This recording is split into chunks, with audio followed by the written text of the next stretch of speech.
En el velatorio de un familiar, mientras todos bajaban la voz y evitaban mi mirada, mi prima se acercó y me pidió las llaves por respeto.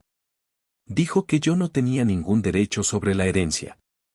Esa misma noche, al llegar a casa, encontré un correo antiguo marcado como urgente. Abrí el archivo adjunto y en la primera línea leí: dámelas. Por respeto, simplemente dámelas. Ya bastante vergüenza nos hiciste pasar, me susurró Claudia, mi prima, sin siquiera mirarme a los ojos. Tenía la mano estirada, esperando las llaves como si fueran suyas. Como si yo fuera un intruso. Estábamos en el velatorio de mi tío Rafael. El salón, lleno de flores y sillas negras, olía a incienso rancio y tensión no resuelta. Nadie hablaba de eso en voz alta, pero todos sabíamos que la verdadera causa de incomodidad no era la muerte, sino lo que venía después. El testamento. La casa. La empresa. El nombre. Y yo. Nadie me abrazó cuando llegué. Nadie me preguntó cómo me sentía. De hecho, cuando me acerqué al ataúd, 2 de mis tíos se levantaron y salieron como si no pudieran compartir ni el mismo aire. A lo lejos, escuché como una tía le decía a otra, si tuviera un mínimo de vergüenza, no se presentaba. No entendía qué estaba pasando. Bueno, sí. Lo intuía. Pero no sabía qué tan lejos habían llegado. Me quedé parado, sin entregar las llaves. Las llevaba en el bolsillo derecho del saco. Eran del despacho de Rafael, ese que él me confió los últimos 6 meses, cuando ya no podía caminar y me pidió que le ayudara a dejar todo en orden. Lo hice. Trabajé como un reloj, sin saber que cada clic del teclado era también una cuenta regresiva para esto. Claudia no insistió. Solo dejó la mano en el aire unos segundos más y después se dio la vuelta. Pero en ese gesto había algo más violento que un grito. Algo que me dejó paralizado. En algún momento de la tarde, todos comenzaron a hablar más bajo. No por respeto al muerto, sino para no incluirme en las conversaciones. No sé si te ha pasado, ese tipo de silencio que no suena vacío, sino lleno de algo espeso, como una burla contenida. Cada palabra en voz baja tenía filo. Y cada mirada evitada dolía más que una directa. ¿Qué hace él aquí? Alcancé a oír que decía alguien cerca de la puerta del salón de té. ¿Acaso no es obvio que esto no le corresponde? Por la noche, ya en casa, abrí la laptop sin ganas. Solo quería distraerme.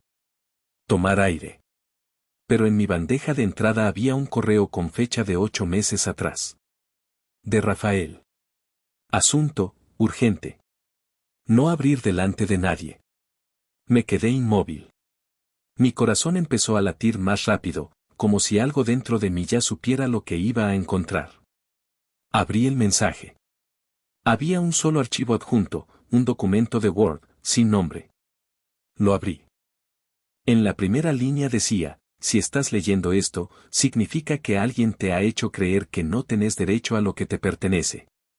Me temblaron las manos. Lo cerré. Lo volví a abrir. Releí la frase al menos 10 veces. Porque no era solo una advertencia. Era una confirmación de que algo pasaba. Que todo ese silencio, todas esas miradas, esa exigencia absurda de respetar y entregar las llaves, no era casual. Claudia sabía algo. Todos sabían algo. Y yo, por lo visto, había sido el último en enterarme de una jugada que llevaba meses, quizás años, cocinándose. Pero lo que me perturbó más fue esto: ese correo estaba marcado como leído. Yo no lo había abierto nunca. ¿Quién más tenía acceso? Esa noche no dormí. Ni siquiera me cambié. Me quedé frente a la pantalla, leyendo una y otra vez la misma línea. Una frase que sonaba como una advertencia, como una clave, como una puerta a algo mucho más grande. Y en el fondo, una pregunta empezó a golpearme con fuerza: ¿qué exactamente sabían ellos que yo no? Ahí, supe que la muerte de Rafael no era el final de nada. Era apenas el principio. Suscríbete al canal y dale like a este video para seguir descubriendo historias inspiradas en conflictos reales sobre familias, herencias, dinero y secretos de los que ya no es posible callar. Tu apoyo mantiene esta voz viva. Me llamo Ignacio y tengo 38 años. Hasta hace poco más de un año, mi vida era bastante normal. Trabajaba como diseñador gráfico freelance desde casa, lo que me permitía una rutina relativamente libre, aunque algo solitaria. Vivía en un pequeño departamento alquilado en Almagro, Buenos Aires, con pocas visitas y un círculo reducido. Sin pareja, sin hijos, sin escándalos. Bastante gris, si te soy honesto. Mi vínculo con la familia de mi madre, los Rivera, siempre fue funcional. No éramos ni especialmente cercanos ni abiertamente distantes. Éramos esos parientes que se ven en los cumpleaños redondos, en las Pascuas o en los velorios. Y así veníamos desde que era chico. Cada quien con su vida. Cada quien con su mundo. Pero eso empezó a cambiar el año pasado, cuando mi tío Rafael, el hermano menor de mi mamá, me llamó para pedirme un favor profesional. Así me lo dijo. Necesito digitalizar unos documentos de la empresa, cosas privadas. No quiero meter a nadie de adentro. Vos sabés cómo manejar esto, y confío en vos, me explicó. La empresa era la joya de la familia, Rivera y Asociados, una inmobiliaria que Rafael había levantado desde cero tras la muerte de su padre. Lo curioso es que siempre me había mantenido al margen de ese mundo. Yo no trabajaba ahí, ni tenía formación en derecho o finanzas. Pero él insistió. Y ahí empezó todo. Acepté porque me sorprendió su tono, amable, casi afectuoso, como si algo en él hubiera cambiado. Y porque, siendo honesto, estaba medio corto de plata. El trabajo al principio era básico: escanear, renombrar archivos, armar carpetas digitales. Pero al mes, Rafael me dijo algo más. Ignacio, necesito que te encargues de mi despacho. No estoy bien de salud. Y hay cosas que quiero dejar ordenadas antes de que esto se complique. Me explicó que tenía un diagnóstico complicado, no dio detalles, y que confiaba más en mí que en nadie más. Incluso más que en sus propios hijos, lo cual me sorprendió. Claudia y Ramiro, sus dos hijos, trabajaban en la empresa desde siempre. Ella en administración, él como abogado de planta. Siempre fueron los orgullos de Rafael. O al menos eso creíamos todos. Están demasiado ocupados en sus intereses. Vos, en cambio, no tenés agenda oculta. Y eso vale más de lo que pensás, me dijo una vez. Empecé a ir 3 veces por semana al despacho. Él ya casi no salía de casa. Yo me encargaba de revisar contratos antiguos, de asegurarnos de que los balances cerraran, de pasar en limpio algunas notas escritas a mano. A veces me dejaba grabaciones de audio con instrucciones. Todo muy organizado. Muy obsesivo. Como si supiera que no iba a estar mucho tiempo más. Y entonces empecé a notar cosas raras. Cajas con etiquetas que no coincidían con su contenido. Papeles repetidos. Contratos firmados por otras manos. Cartas que parecían haber sido reescritas. Y, sobre todo, carpetas con nombres borroneados. En una de ellas, encontré una referencia a un proyecto de inversión inmobiliaria en San Martín que, según Claudia, nunca existió. Cuando le pregunté a Rafael por eso, me contestó con una sonrisa irónica. Ignacio, en esta familia hay versiones de la historia que jamás se escriben. Pero a veces, el silencio también se hereda. No supe qué hacer con eso. Lo anoté en un cuaderno. Lo sumé a una lista de cosas que no cerraban. Pero callé. A esa altura ya me pagaba en efectivo, cada semana. Me pidió que no mencionara a nadie que estaba trabajando para él. Ni siquiera a mi madre. Me pareció raro, pero accedí. Después de todo, era trabajo. Bien pago. Mientras tanto, la relación con Claudia se volvió cada vez más incómoda. Empezó con pequeños gestos, no me saludaba al entrar, evitaba mirarme en las reuniones, cuestionaba detalles mínimos de mis tareas. Hasta que un día, durante una junta, me dijo en voz alta. No entiendo por qué vos tenés acceso al despacho. Esto es una empresa, no una guardería. Nadie dijo nada. Ni siquiera Rafael, que escuchó todo desde la computadora. Y yo tampoco respondí. Porque todavía tenía la idea, tonta quizás, de que me estaban incluyendo. De que, por primera vez, era parte de algo que siempre me había resultado ajeno. Ahí fue cuando me ilusioné. Y ese fue mi error. Pensé, ingenuamente, que si Rafael confiaba en mí, tal vez podía haber dejado algo para mí. No por ambición. No por codicia. Sino por justicia. Porque había sido el único que estuvo con él esos últimos meses. Porque había cumplido. Porque no pedí nada. Y quizás, porque él también sabía que su familia no era tan sólida como aparentaba. Pero, días antes de su muerte, Claudia desapareció del radar. No fue a la oficina. No contestó los mensajes. Rafael preguntó por ella, pero no con demasiada insistencia. Dijo que estaba ocupada. Yo no lo creí. Y cuando falleció, un martes frío, silencioso, todo cambió. Ese mismo día, antes incluso del velatorio, la casa fue vaciada. Alguien se llevó documentos, discos duros, libretas. Cuando llegué al despacho, había cosas faltantes. Pero las llaves todavía estaban en mi poder. Durante el velorio, todo se confirmó. Claudia me habló como si yo fuera un intruso. Mis tíos me trataron como un usurpador. Mi madre, que había llegado desde Rosario, ni siquiera me preguntó cómo estaba, se limitó a decir que me metí donde no debía. Nadie mencionó un testamento. Nadie leyó un documento. Solo Claudia, con la seguridad de quien ya sabe el final del cuento, me pidió las llaves. Y entonces me di cuenta, algo habían hecho. Algo que necesitaba que yo desapareciera en silencio. Pero no lo hice. Esa noche, cuando encontré el correo de Rafael, todo tomó un color nuevo. Porque si él sabía que alguien me iba a negar mis derechos, entonces había previsto algo. Había dejado una pista. Ahora tenía dos cosas, una duda gigante y un archivo que podía cambiarlo todo. Y quizás también un enemigo mucho más cercano de lo que creía. El archivo que Rafael me había enviado 8 meses atrás no era corto. Tenía 8 páginas. Al principio pensé que sería una especie de testamento paralelo, una carta personal o, quizás, un resumen de cuentas. Pero no. Era una declaración. Una especie de confesión mezclada con instrucciones. No lo leí todo esa noche. Me temblaban los dedos y sentía una presión en el pecho que me impedía concentrarme.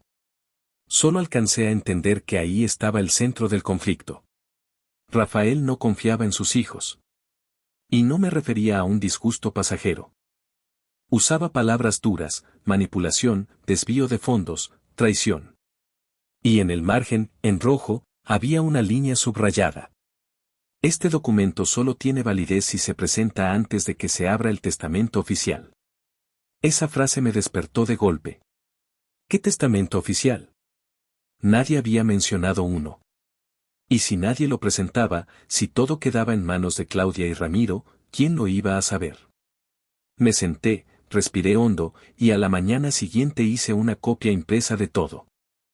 La llevé a casa de mi madre, donde todavía se quedaban algunos familiares tras el velorio. Toqué timbre.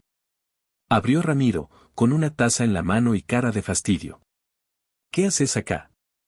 Necesito hablar con todos. Es urgente, dije, con un tono que me sorprendió incluso a mí. Entré sin pedir permiso.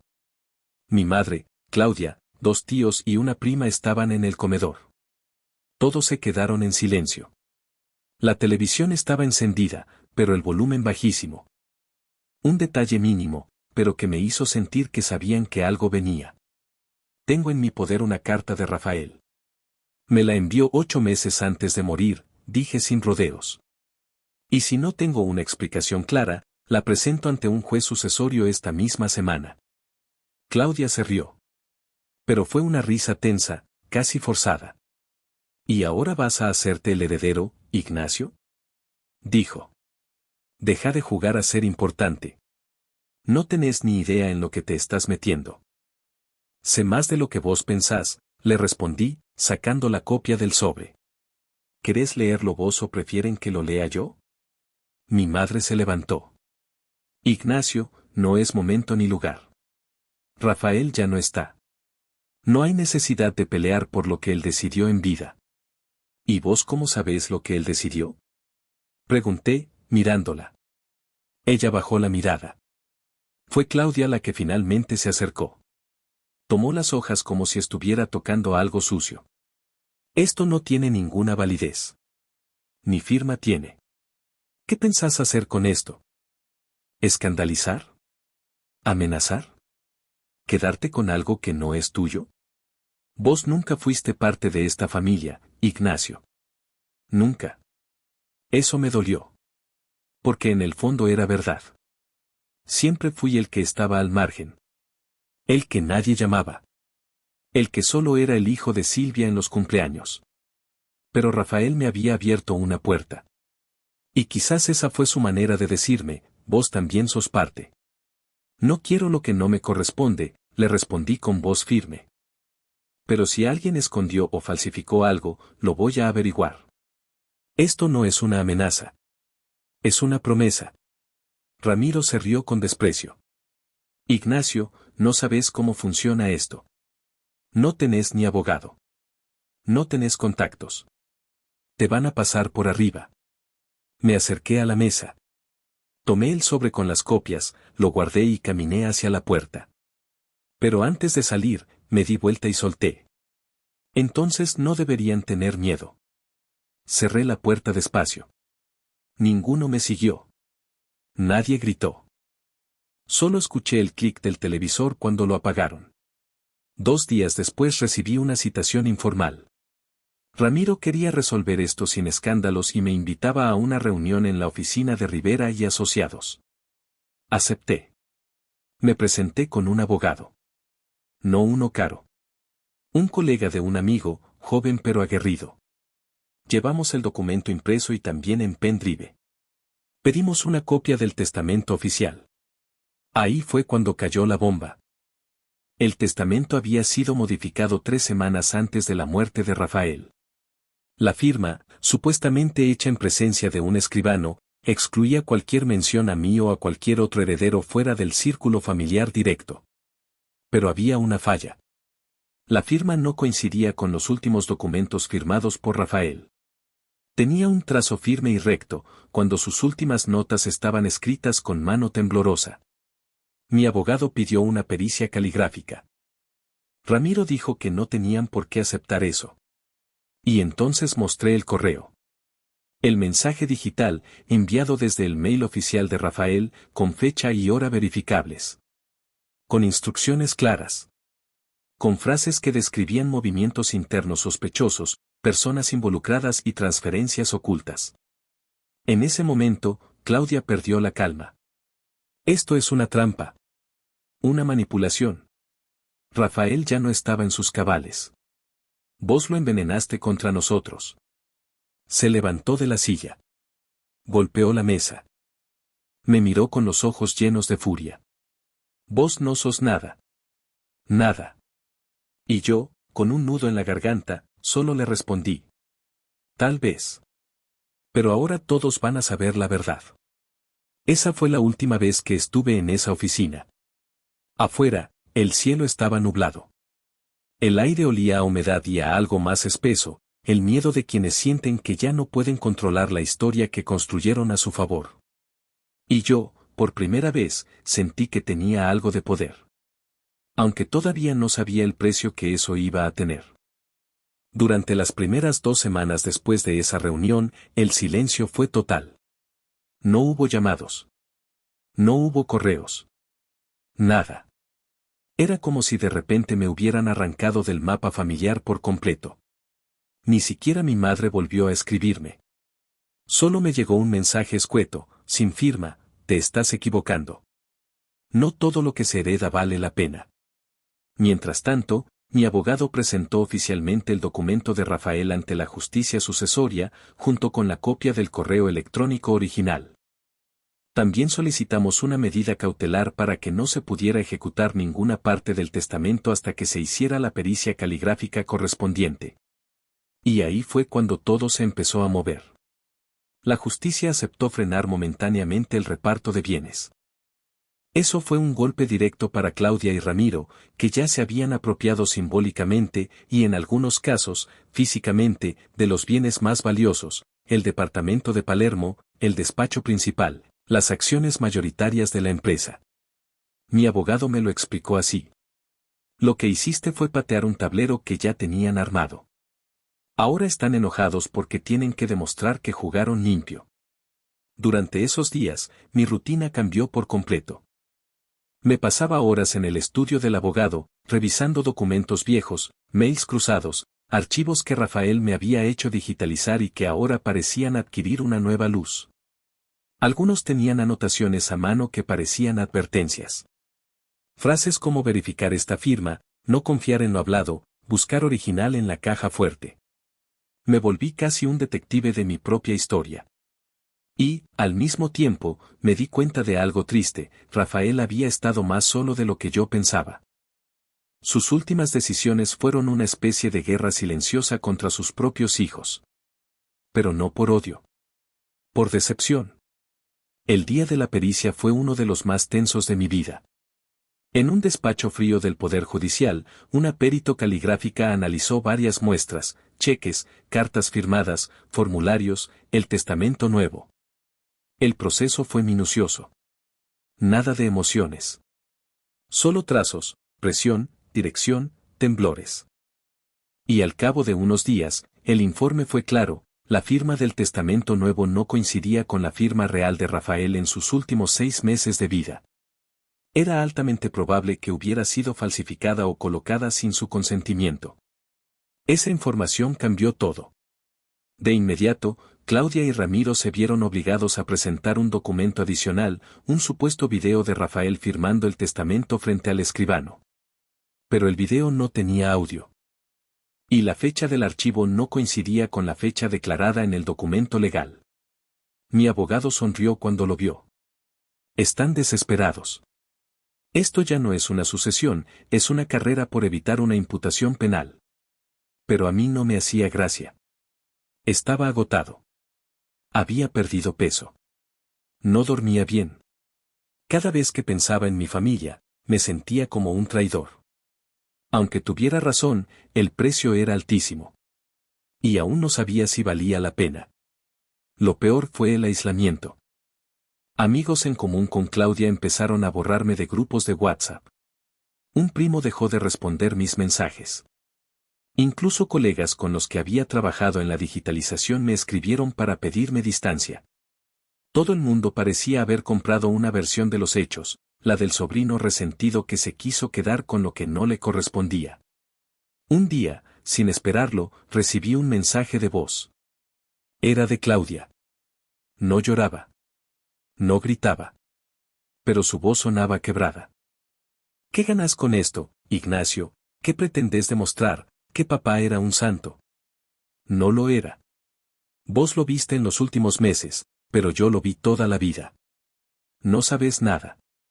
Estás peleando por una historia que no es tuya. No le respondí. Y no porque no tuviera ganas. Sino porque, por primera vez, entendí que esto no iba solo de la herencia. Iba de memoria. De verdad. De reconocimiento. Y sí, tal vez también de lugar. Empecé a pensar que, incluso si no recibía un solo peso, no me iba a rendir. Porque ya no se trataba de plata.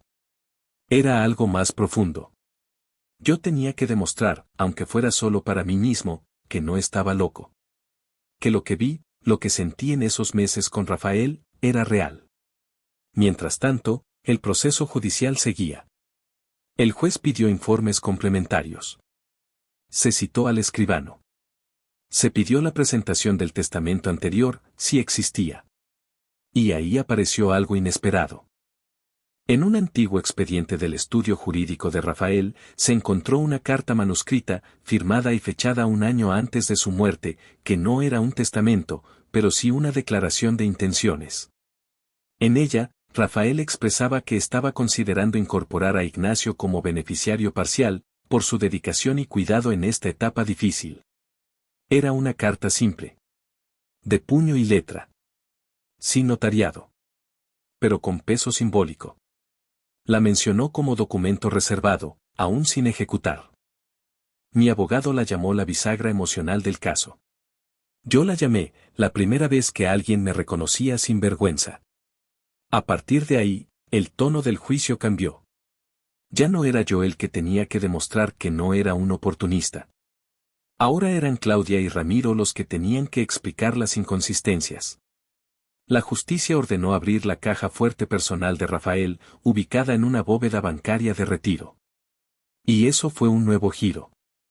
Entre los documentos que se encontraron, había un sobre cerrado con mi nombre. No lo podía abrir todavía. Tenía que esperar la orden del juez. Pero en ese momento, supe algo con certeza. Rafael me había dejado algo más que un encargo. Me había dejado una verdad. Un mensaje final. Algo que podía cambiar, de una vez por todas, el lugar que ocupaba en esta historia. Y ahora, solo quedaba leerlo. La orden llegó una semana después. La escribana del juzgado abrió la caja fuerte frente a mí, a mi abogado, al juez y a los representantes legales de Claudia y Ramiro. Nadie dijo una palabra. Era como estar en una sala de operaciones. Cada movimiento era preciso. Cada sonido, exageradamente nítido. El sobre estaba sellado con lacre rojo. Llevaba mi nombre escrito con letra clara, aunque temblorosa. Para Ignacio. Personal. Solo abrir si dudas de quién sos. Me lo entregaron en mano. Tuve que salir del banco para poder respirar. Crucé la avenida y me senté en una plaza que daba a un café que Rafael solía mencionar cuando hablábamos. Ahí pensaba mejor, decía. Me pareció el lugar adecuado para abrirlo. El sobre contenía 3 cosas. Una carta escrita a mano por Rafael, fechada 2 meses antes de su muerte.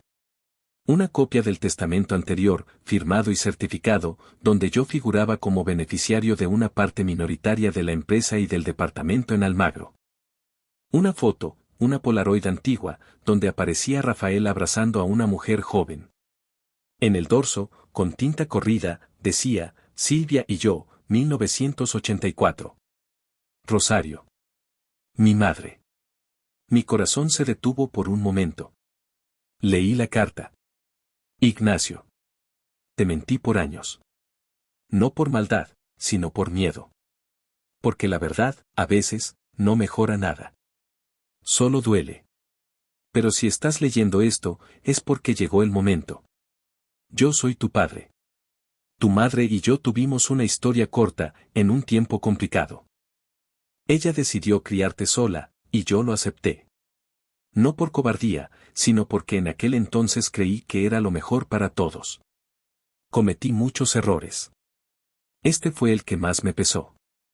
Siempre te tuve cerca en silencio. Seguí tu vida. Vi tu crecimiento. Te recomendé trabajo sin que lo supieras. Cuando enfermó tu madre en 2017, fui yo quien pagó el sanatorio. No lo hice por lástima. Lo hice porque eras mi hijo. Pero nunca tuve el valor de decírtelo. Hasta que me enfermé yo. Entonces decidí que, al menos al final, tenía que enmendar algo. No todo. Algo. No confíes en Claudia ni en Ramiro. No porque sean malos, sino porque siempre supieron la verdad. Y no lo soportaron. Yo los obligué a callar. Les dije que no debían verte como un rival. No funcionó. El resentimiento los convirtió en algo que ya no reconozco. Ignacio, lo que te dejé no es solo una parte de mi patrimonio. Es un lugar. Un reconocimiento. Vos tenés derecho a tu nombre, a tu historia, a tu verdad. Y eso vale más que cualquier testamento. Perdóname si llego tarde. Rafael. Me quedé ahí, con la carta sobre las rodillas, el viento moviéndome el pelo y la garganta cerrada. De repente, todo encajó. Las miradas evasivas. El odio de Claudia. El silencio de mi madre. La culpa de Rafael. Yo había sido el secreto que todos querían borrar. Y al mismo tiempo, El único que había hecho lo correcto cuando ya era demasiado tarde. Volví a casa en silencio. Guardé la carta, la foto y la copia del testamento anterior en una carpeta. Y esa misma noche, llamé a mi abogado. Voy a aceptar la parte que me corresponde. Nada más. Nada menos. Pero lo voy a hacer con mi nombre completo. ¿Querés iniciar el proceso de reconocimiento de paternidad? Me preguntó él. Me quedé en silencio unos segundos. Sí. No por él. Por mí. El proceso fue lento, pero firme. Se comprobó la veracidad del testamento anterior. El juez dictaminó que el nuevo documento estaba viciado de nulidad por inconsistencias formales y sospechas fundadas de falsificación. Claudia y Ramiro quedaron afuera de algunas porciones importantes del patrimonio hasta que se resolviera la investigación penal. No los denuncié yo, lo hizo el propio juez.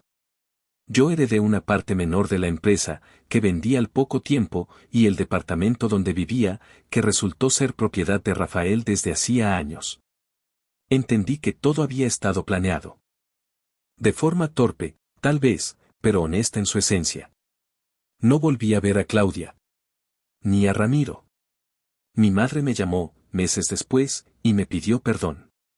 Lloramos. Discutimos.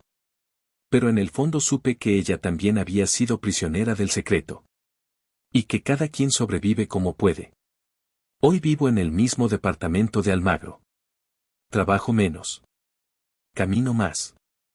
Escribo cartas que no mando. Y cada tanto, leo la de Rafael. No porque la necesite, sino porque me recuerda que incluso los errores pueden repararse si hay verdad. No heredé una fortuna. Pero heredé algo más difícil de encontrar, claridad. Y aunque todavía no sé si hubiera preferido vivir sin saber, al menos ahora todo encaja. Incluso la frase de aquel correo, la primera que leí la noche del velorio, ahora tiene sentido. Si estás leyendo esto, significa que alguien te ha hecho creer que no tenés derecho a lo que te pertenece. Tenía razón. Porque a veces, el derecho más profundo no es al dinero, ni al apellido, sino a la verdad. Suscríbete al canal para más historias reales sobre familias, herencias y secretos.